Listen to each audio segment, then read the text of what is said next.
নমস্কার বন্ধুরা, আশা করি আপনারা সকলে ভালো আছেন। কাকলি কিচেনে সকলকে স্বাগত। আজকে আমি নিরামিষ কলার তরকারি রান্না করেছি। যারা কলার তরকারি খেতে পছন্দ করেন না তারা একবার এইভাবে রান্না করে দেখতে পারেন। তাহলে চলুন কিভাবে রান্না করেছি দেখা যাক।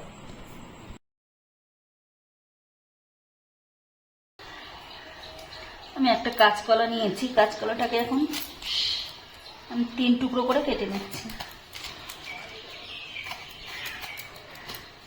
এবার আমি খোসাটা ফেলে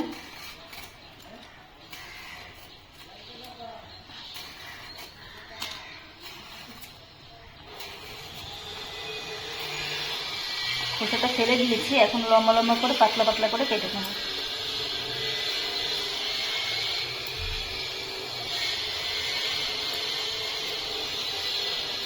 দেখুন এরকম পাতলা পাতলা করে আমি কেটে নিচ্ছি।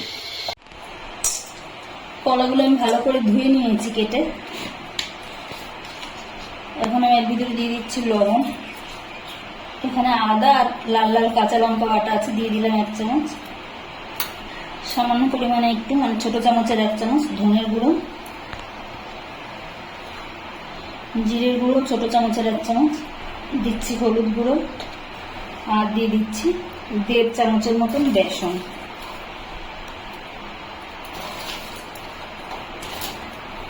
এখন আমি সবকিছু একসঙ্গে মেখে নেব কলার সঙ্গে। সামান্য পরিমাণে একটু জলের ছিটে দিয়ে দিলাম। এখন আমি ভালো করে মেখে নিচ্ছি।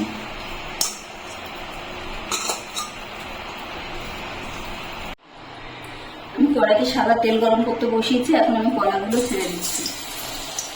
একটা একটা করে আমি দেব। 3-4টে করে একসঙ্গে ভাজবো।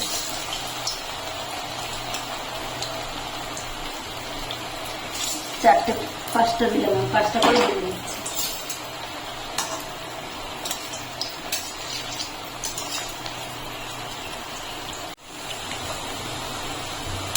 কড়াগুলো আমি সুন্দর লাল লাল করে ভেজে নিয়েছি। এখন আমি তুলে নিচ্ছি।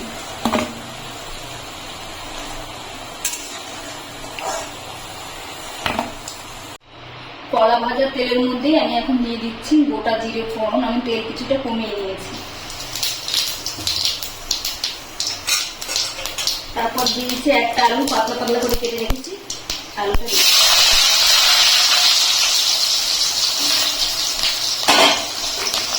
আলুটা আমি একটু ভেজে নেব। আলুটা আমার ভাজা হয়ে গেছে। আমি এখন এর মধ্যে দিয়ে দিচ্ছি একটা টমেটো, দিয়ে দিচ্ছি লবণ। টমেটোটাকে আলুর সঙ্গে নিয়ে নেব।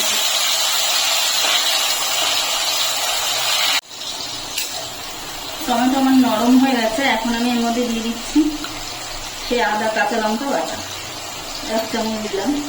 তারপরে দিয়ে দিচ্ছি 1 চামচ জিরের গুঁড়ো, 1 চামচ ধনের গুঁড়ো, পরিমাণ মতন হলুদের গুঁড়ো,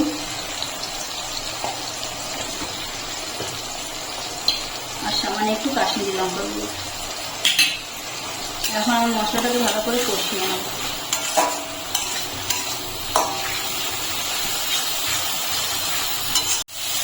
মশলাটা আমার ভালো করে কষানো হয়ে গেছে। 2-3 মিনিট কষানো হয়ে গেল। এখন আমি এর ভিতরে জল দিয়ে দিচ্ছি।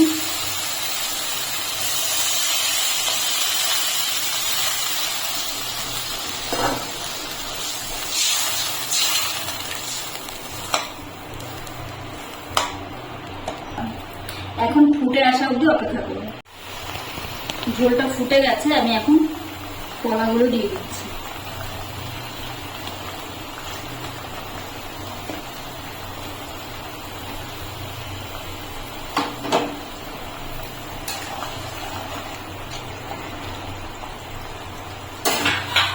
এখন 2-3 মিনিটের জন্য ঢাকা দিয়ে রাখবো। আমি এখন ঢাকাটা খুলে নিচ্ছি।